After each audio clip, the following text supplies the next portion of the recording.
Maintenant, le G7. Le G7 a eu lieu la semaine dernière à Biarritz. Quels enseignements peut-on en tirer? Alors là, je vais être bref. Le G7, faut terminer. Voilà. Le G7, ça a été du délire. Il y a eu des dépenses estimées à 35 ou 38 millions d'euros pour avoir une espèce de fête narcissique de 7 ou 8 personnes qui sont là, qui se congratulent, qui se croient les maîtres du monde et qui, en fait, passent leur temps à s'engueuler. Il n'en sort rien. Macron a essayé de faire un coup de théâtre sur l'Iran en faisant venir le ministre iranien des Affaires étrangères. Donald Trump était furax. Donald Trump a dit publiquement que Macron n'avait été absolument pas mandaté par le G7 pour faire ça. Après ça, dans les coulisses, les collaborateurs ont essayé d'arrondir les angles et patati et patata. On est allé de crispation en crispation. Pendant ce temps-là, la ville de Biarritz est devenue une ville morte. Il y a eu des centaines et des centaines de forces de l'ordre qui sont arrivées, qui n'avaient pas, même pas les moyens de boire un verre d'eau. Les gens allaient chez les particuliers. Moi, il se trouve que j'étais dans les Landes. On a réuni des délégués régionaux. On voyait quasiment des réfugiés de Biarritz qui fuyaient en disant c'est épouvantable. Tout le centre-ville était neutralisé. Enfin, c'est complètement délirant. On est dans le domaine du délire général. C'est d'autant plus délirant que Macron a roulé des mécaniques sur l'affaire de l'Amazonie. Il a commencé à incriminer Bolsonaro pour faire des feux de forêt en Amazonie. Manque de chance. Je ne dis pas que Bolsonaro est un type formidable, mais il se trouve que les feux en Amazonie, ça ne date pas de Bolsonaro, ça date d'il y a des décennies. Et en particulier, il y avait notamment sur Lula des feux de forêt en Amazonie qui étaient très supérieurs à ce qu'il y avait en ce moment.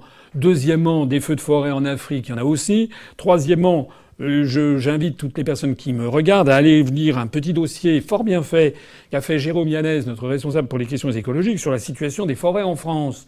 Puisqu'en France, on brûle pas, mais c'est tout comme, puisqu'on est en train de transformer progressivement les forêts avec des feuillus, les forêts héritées de la Gaule de l'Antiquité, nos forêts de chênes, nos forêts avec des feuillus, on est en train progressivement de les transformer en plantations d'arbres pour rentabiliser, pour avoir une opération économique rentable. Il y a désormais 30% des forêts françaises qui ne sont plus des vraies forêts, mais des plantations d'arbres avec des résineux qui polluent d'ailleurs parce qu'ils ont des besoins spécifiques. Enfin bref.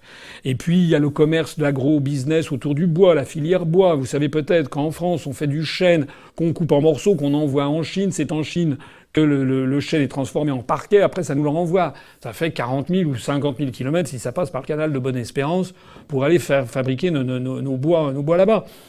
En réalité, allez lire le dossier de Jérôme Yanez sur cette affaire de filière bois. Vous découvrirez.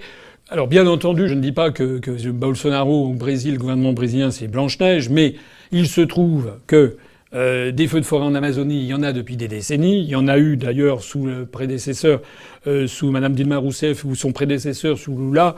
Il y avait déjà des feux de forêt parfois beaucoup plus importants. Il y a des feux de forêt en Afrique équatoriale. En France, la situation de la filière bois est mauvaise.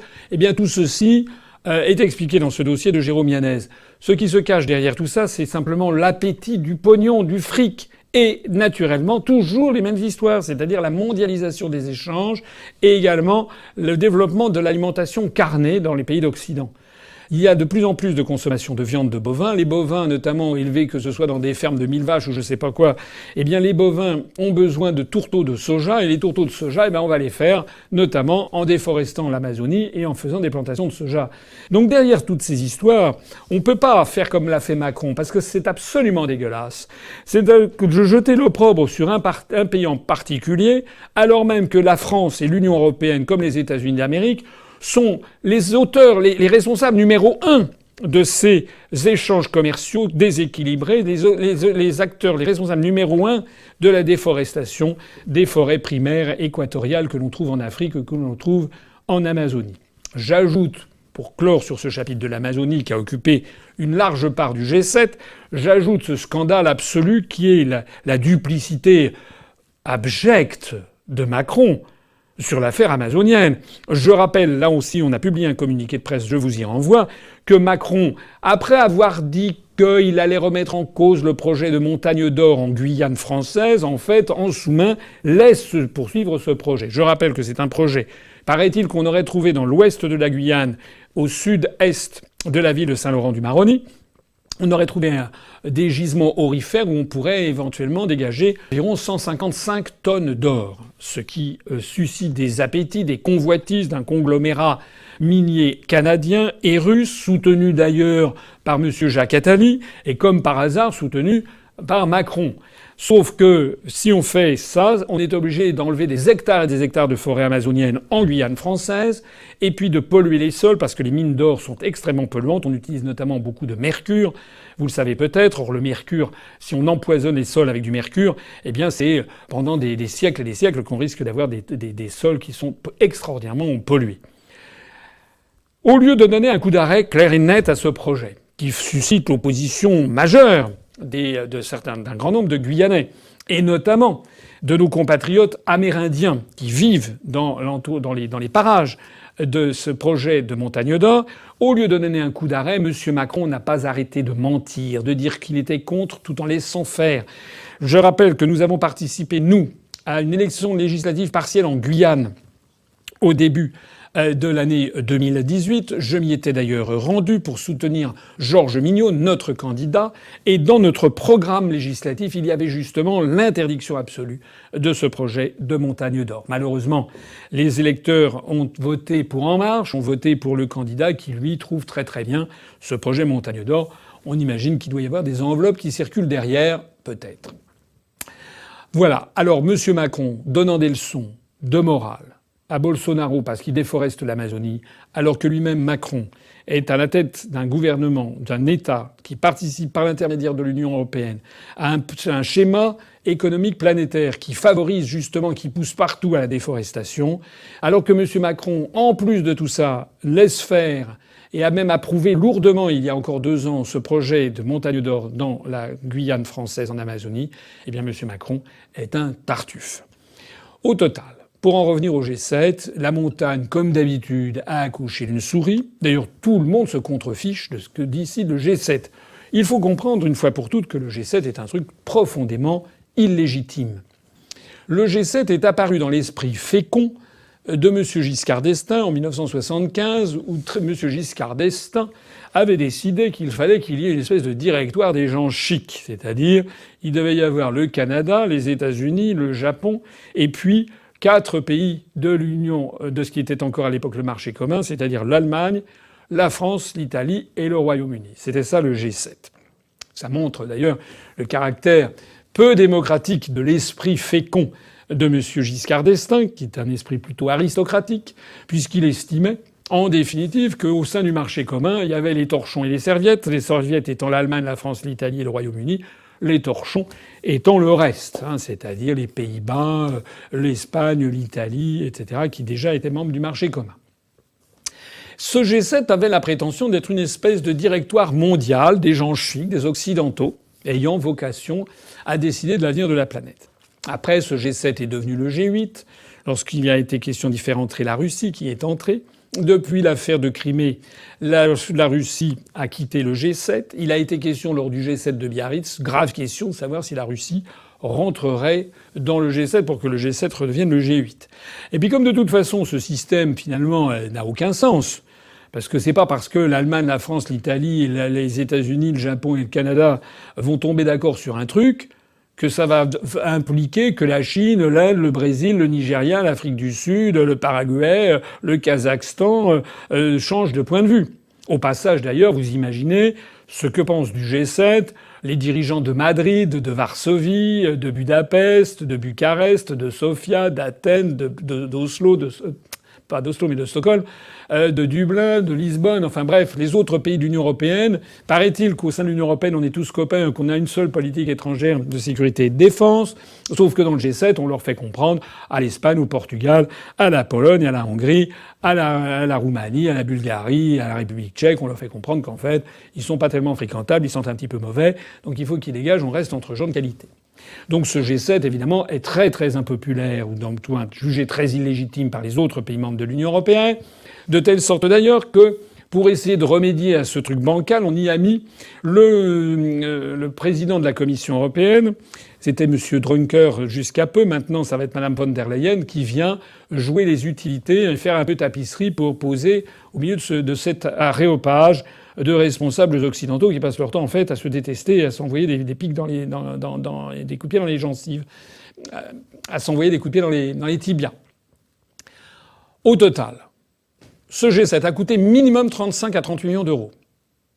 En coût direct. Si on y ajoute les coûts indirects, le chiffre d'affaires perdu par les commerçants, par le service, les secteurs hôteliers pendant plusieurs jours, plus tous les effets multiplicateurs, c'est peut-être bien supérieur. Peut-être que l'ardoise est de 50, 60, 70 millions, on n'en sait rien.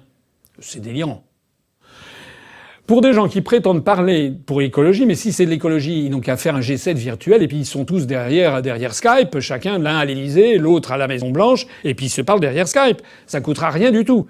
Hein, d'ailleurs, pareil pour Greta Thunberg, là. Plutôt que d'aller à New York. Alors, il paraît-il qu'elle a utilisé un bateau, un navire à voile. Sauf que pour préparer son voyage, il y a eu des quantités de transport aérien, de collaborateurs qui ont tout organisé.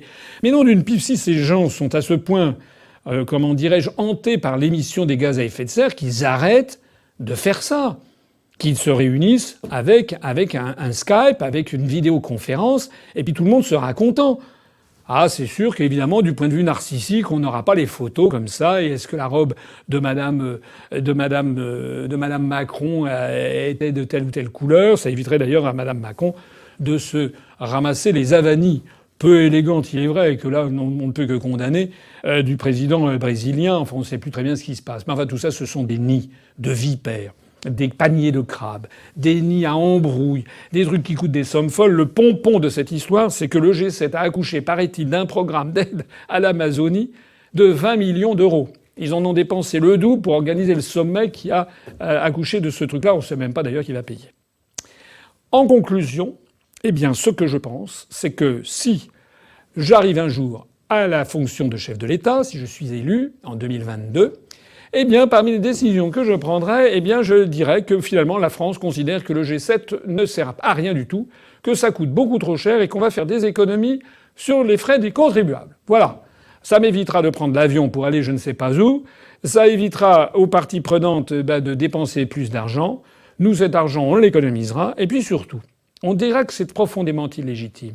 Moi, je suis quelqu'un qui suis respectueux de tous les peuples du monde, vous me connaissez.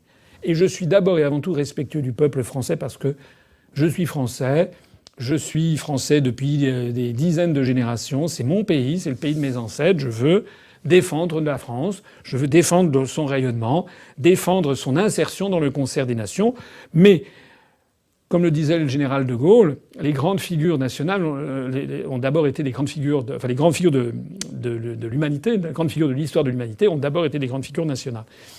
Donc, ce que nous voulons, c'est qu'il n'y ait plus de G7.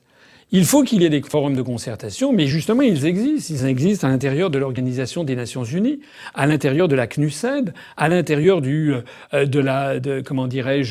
l'Organisation mondiale de la santé, à l'intérieur de l'Organisation mondiale du commerce, etc. C'est là où il y a des forums. Et dans ces forums, eh bien, tous les pays du monde doivent être traités à égalité de dignité et de respect. C'est d'ailleurs une pensée très chinoise, et là je suis volontiers chinois sur cet aspect-là des choses.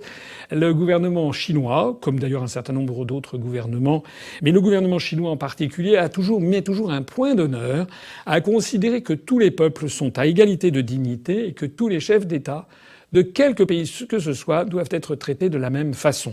C'est pour ça que vous avez le président de l'île Maurice ou le roi du royaume de Tonga qui, s'ils font une visite officielle en Chine, auront les mêmes honneurs et seront traités avec le même respect que s'il s'agissait du président des États-Unis d'Amérique. Eh bien, moi, je suis favorable à ça. Évidemment, il y a un principe de réalité derrière.